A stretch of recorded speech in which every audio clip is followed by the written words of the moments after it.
Ladies and gentlemen, President Trump has just done it again. Against all odds, President Trump has just locked in yet another massive America First trade deal. Now, as you all know, the United States has been getting ripped off by foreign countries for decades now, with countries around the world imposing lopsided and predatory trade restrictions on U.S. products.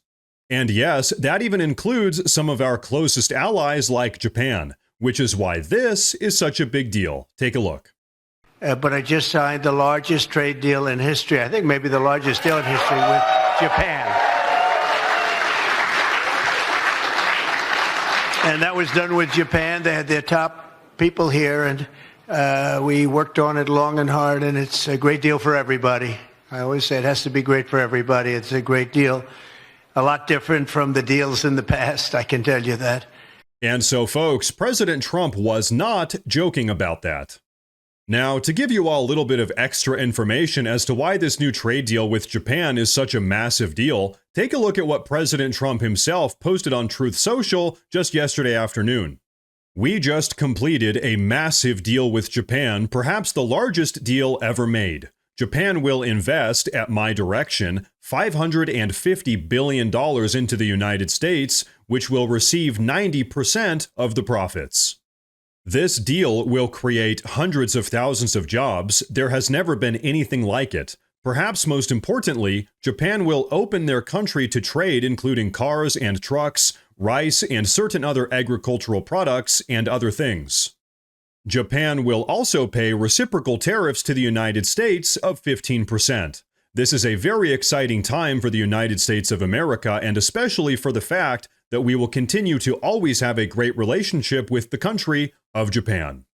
Okay, so folks, I have to say real quick, as if there was any doubt as to whether or not President Trump really is an expert deal maker, he just convinced the Japanese to start buying rice from America. You can't make this up. But okay, so as you can tell, we have a lot to unpackage here, but before we do, I want to say real quick that if you guys enjoy the daily news updates, please consider subscribing to the channel because it really does help a lot. But okay, let's break it down. President Trump just secured a $550 billion investment from Japan into the American economy. He opened up the Japanese economy to American-made automotive and agricultural products. He's just created hundreds of thousands of jobs here in the USA, and on top of all of that, we're still going to maintain a 15% tariff on Japanese products. Folks, as President Trump already said, this really is one of the most America First trade deals ever made. But you know what? Speaking of trade tariffs, how are President Trump's tariffs doing so far? Secretary, how much revenue have you raised so far from tariffs? I know that we saw a budget surplus in the Treasury in the month of June. Last time we saw a budget surplus was President Trump's first term. Is that largely because of the tariff revenue, and how much have you raised so far this year? Well, we're closing in on $100 billion. I think we could annualize at $300 billion. So a way to think about that is that's roughly 1% of our U.S. 30 trillion GDP. So, that is a big number, Maria, and we didn't get any credit for that in the CBO scoring. I don't agree with the CBO scoring, but CBO scoring did say that there's a chance over the 10-year window we could take in $2.8 trillion of tariff revenue. And the great thing about the June number was not only was it an increase in tariff revenue, we brought down expenses. So it was a great combination: lower expenses, higher revenues, and that's how we are going to get this budget mess that we were left with under control. And now, folks, not only is he absolutely right about all of that, but also take a look at this. President Trump's trade tariffs have been working so well that in the month of June, just last month, we actually saw our first budgetary surplus for the first time since the summer of 2017. And oh yeah, by the way, President Trump was in office for that record as well. But okay, well, you all know how much the progressive left loves to fearmonger about inflation. How's that going? The worst predictions that inflation was going to be fueled by this new tariffs regime have not turned out to be the case so far.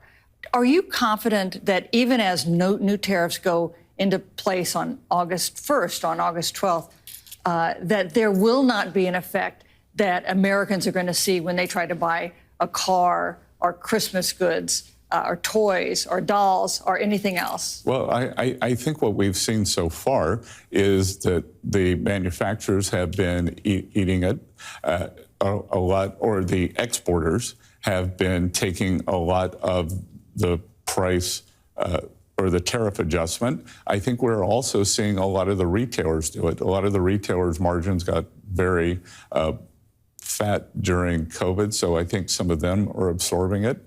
I was with the Amazon CEO last week, and he said thus far they're not seeing any price increases. And thus far, we've seen very good inflation numbers this year. And so, ladies and gentlemen, there you have it. Not only are we seeing great inflation numbers this year, ever since President Trump stepped back into the White House, but also numerous leading figures in American industry, like the CEO of Amazon, for instance, are actually coming forward and publicly confirming that President Trump's tariffs aren't, in fact, increasing prices. Remember how all of the far-left economic experts were saying that tariffs are nothing more than a tax on the American consumer? Well, guess what? They were wrong. But you know what? Let's go ahead and take a look at why exactly President Trump's trade tariffs have been working so well. Let it play.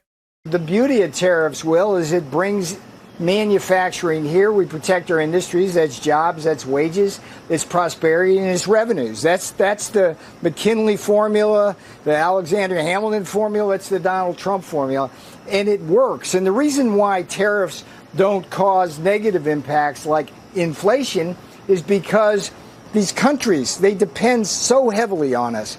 Europe, China, go around the world. They just live, they feast off us with unfair trade practices. When we say, no, you can't come in unless you pay this tariff, they got to eat the tariff. And again, history's on our side here. The same panicans you see on TV right now, the same think tanks, the same politicians are the ones who said the same damn things. Same thing, Will.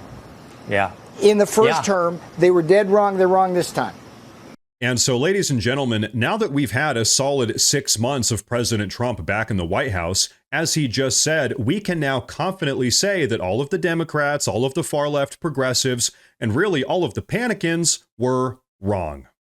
And so, folks, here's the reality. Thanks to deal after deal, just like this new deal with Japan, President Trump is finally getting the American economy back on track for the first time in decades. And you know what? Thank God for that, because that is really what it's going to take to finally make America great again.